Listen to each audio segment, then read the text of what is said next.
नाना प्रकार नौटंकी करूछन नौटंकी करबार अछि तो महाराज आपनकर दरबार रे आसिकरी एठी लोकंकर सामना रे करिले बेटर हेबो। रोड रास्ता बंद करी लोकंको हैरान करिबाटा उचित नहीं। जे किए कहला नौटंकी करूछंती किए कहला चाषी माने आत्महत्या न कले आमे केमती जानिबु जे चाषी धान बिक्री करि पारु नाही एवं एसी रूम भितरे कार भितरे बसी ठन ठन कथा कहतु नहीं एवं नौटंकी कथा कहतु नहीं। आमे दया करी तांको अनुरोध करूछु। देखंतु वर्तमान अताबिरा निर्वाचन मंडली तथा बरगढ़ जिल्ला चाषी कूल आज हाहाकार परिस्थिति तांको पय सृष्टि हेछि। आज चाषी मानकर जीवन जीविका विपन्न हेलानी।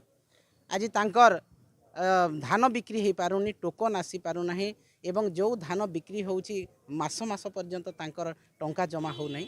ता सहित जेते धान पंजीकृत होइछि जेते टोकन आसीबा कथा सेतिकी टोकन मध्य आसी पारु नाही जहाँकि चाषी कूल को आज दुश्चिंता एवं तांकर विभिन्न प्रकार समस्या सृष्टि होइछि। धार उधार आनिथिबा चाषी आज मानसिक दुश्चिंतारे रहुछि। तेणु आज समग्र चाषी कूल सरकार को निवेदन करने सरकार को दाबी रखापी जे चाषी कूल को प्रकृत न्याय दि जाऊ।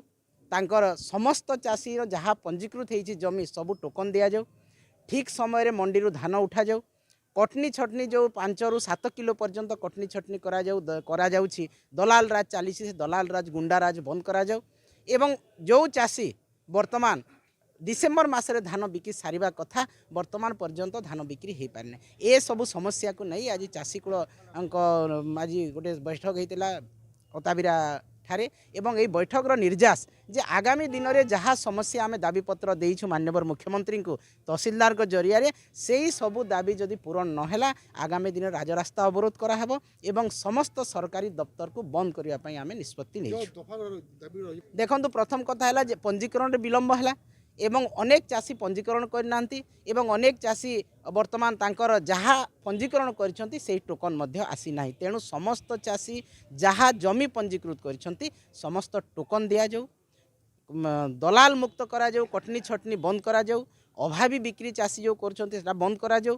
एवं जो चाषी माने धान बिक्री किछि चाषी करछंती ताको पैसा तांको अकाउंट रे पड़ू नहीं खूब शीघ्र टंका मध्य तांको अकाउंट रे पड़ू। एवं सबुठु दुखर कथा है जो वर्तमान सरकार निष्पत्ति नहीं जे मार्च मास सुधा धान बिकिबे गोटे गोटे दुई दुईटा टोकन आछि मार्च मास पर्यंत किपरि भाबरे चाषी करिवे जेहेतु रबी चाष करने केनाल रे पानी आसी सारानी। डिसेम्बर मास शेष सुधा चाष होगा कथा खरीफ चाष बिक्री होगा कथा एवं जनवरी मासरू रबी चाष से करेंगे। तो यही सबू मंडी रे अव्यवस्था सरकार का उदासीनता एवं भूल निष्पत्ति जोगु आज चाषी कूल हंतसंत राजरास्ता देखो मिलर्स आंदोलन करिसेंती। मिलर्स आंदोलन कले मिलर्स चाउल उठिला नहीं सर्वर डाउन है इंटरनेट आसला नहीं। चाषी कौन पाई दायी हम चाषी कहीं दायी हम चाषी धान करिछि आपण माने सरकारी नेट रेट रे जहाँ घोषणा करिसेंती 3169 टंका देकी धान किणिकी नेबे चाषी कहीं जानिबो ए सब असुविधा।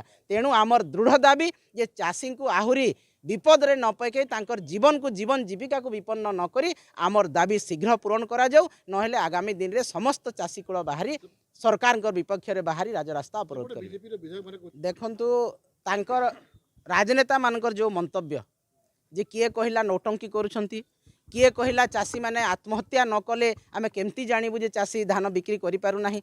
एई भलिया जो तांकर मंतव्य रहुची जोटा पागलामी यही मंतव्य को आम दृढ़ भाव में निंदा करुचु खंडन करुचु जे चाषींकर प्रकृत समस्या मार्केट को आसी बुझंतु।